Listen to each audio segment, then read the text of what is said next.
In the previous video, I started construction of the superstructure up to the third superstructure deck. In this video, I'm going to be continuing with working in that area by adding on various additional plastic details that I didn't install in the previous video. Looking at steps 13 and 15, I see something that I don't like. I need to build simple box-shaped structures out of 4 pieces of plastic with the back being open. This means it's going to be quite difficult to get everything nicely squared up. It would have been far better if the bulkheads didn't come as 3 pieces, but rather two L-shaped pieces that could then fit together to create a perfect rectangle.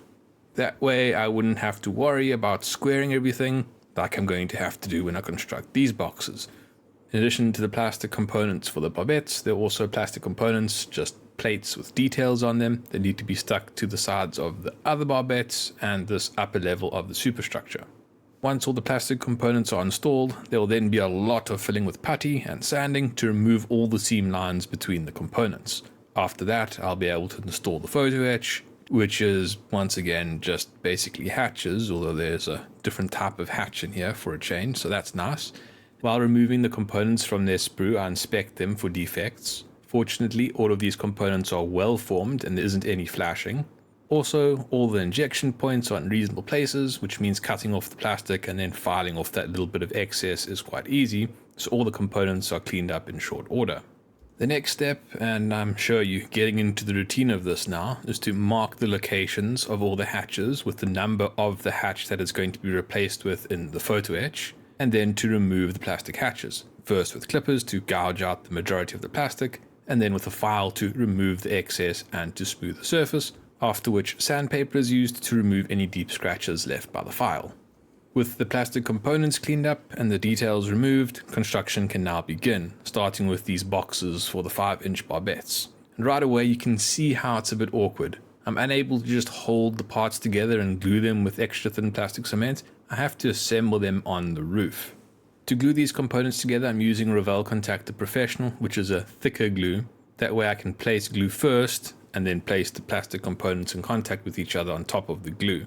That allows me to at least initially tack the components together, although I do need to be careful about glue squeezing out and getting all over the place.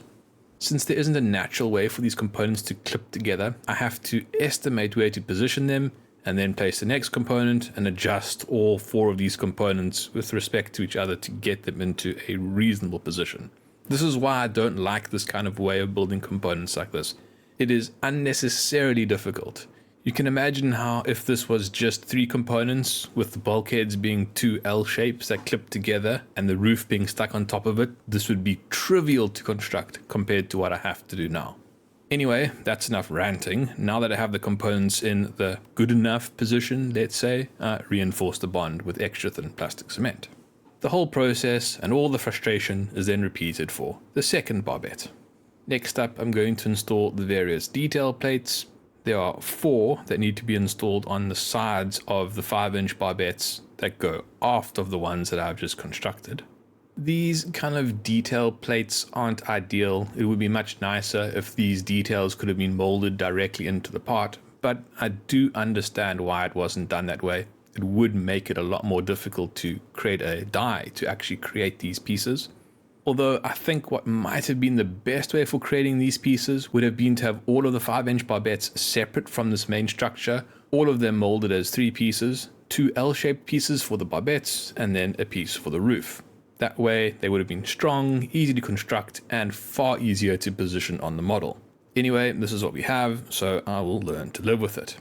The 5th and final piece of detail paneling that needs to be installed in this area goes on the back of the section that steps up from the 2nd level to the 3rd level of the superstructure. While doing this installation, I did realize that I had written on the back of these pieces of plastic the numbers for the doors that go there.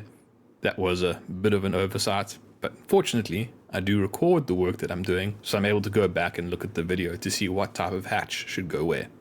After leaving the plastic cement to set for enough time for the parts to become safe to handle, I then apply plastic putty. When applying the plastic putty, I became very aware of how these bulkheads and ceilings had been positioned with respect to each other. For example, on these separate 5-inch barbettes, the roof sits on top of the bulkheads, meaning that putty has to be applied to the bulkhead side to close up that seam. When the seam is in that position, you do have to be a little bit more careful about where you put the putty, because you don't want to put it over a detail on the side of the bulkhead that you obviously want to preserve. And also you need to be careful when you're removing that excess putty, because you don't want the file to also accidentally remove that detail that you want to keep. In general, I think it's better if the bulkhead sits in front of the deck. That way you don't actually have to worry about filling the seam.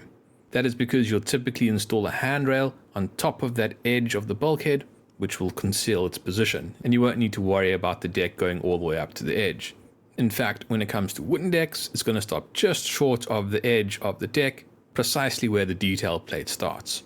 So you don't need to worry about removing that seam. Fortunately for these 5-inch barbettes, there isn't a lot of detail on the side, so having to fill the gaps on the side isn't much of an issue, and there isn't any detail on the deck around this area. And when it comes to the area around these 5-inch barbettes, there isn't going to be any hand railing, so I would have had to fill it on the top anyway. Speaking of filling on the top, if you look at the barbettes for the 4 aft positions, you can see that their Trumpeter switched it around, and there, in fact, the detail plates go in front of the deck, just like I was saying.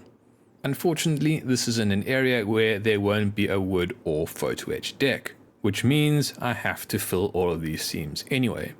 That is not so bad, although the circular shape for the barbette at the base of the turret is a bit irritating, but I will be able to work around that. As for the seam that runs along the deck between the barbettes, I'm also going to need to fill that, because if I don't fill that, it'll look odd with a seam line starting and stopping randomly. So I'm going to fill this full length and create a smooth surface across the entire length of the deck. After applying what was quite a lot of putty to quite a lot of seam lines, it is after all a fairly large part of the superstructure, I then set it aside to dry for 24 hours before I started to remove it. Once the putty was fully dried, I then worked at it with files to remove the majority of the excess and then sandpaper to get a nice smooth finish. It was a little bit tricky working around some of these details, but in large this actually wasn't that difficult to get right. Normally at this point I'd install the photo etch, but because I'd done a lot of filling and sanding in this area, I was concerned that there might be defects that the photo etch would then get in the way of correcting. So I decided to apply the surfacer now, check for defects and correct them before installing the photo etch. Fortunately though, on this aft section of the superstructure, there weren't any defects, so I moved on to attaching the 2 forward barbettes. As in the previous video, I'm still quite concerned about how this part of the superstructure is positioned on the model, especially in relation to the wooden deck. So as to help me correctly position these barbettes, I placed the superstructure onto the wooden deck and then used the wooden deck as a guide to correctly align the barbettes. Once I have the barbettes in the correct place, I glue them in place using extra thin plastic cement. Once the plastic cement has sufficiently dried such that the components are safe to handle, I then fill the gaps with plastic putty, and then after waiting 24 hours, remove the excess putty. All of the photo etch that I'm going to be installing in this video are hatches, which you've seen me do multiple times now.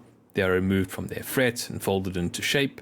Once they're in shape, I place a small drop of medium viscosity superglue on the model in the location where the hatch needs to be installed, and I place the hatch on top of the drop of superglue. Before the superglue sets, I position the hatch to make sure that it is in the correct location. Once all of the hatches have been installed, I reinforce their bond using extra thin superglue that I apply to the base of the hatch to bond the hatch to the bulkhead and all of the layers of the hatch together.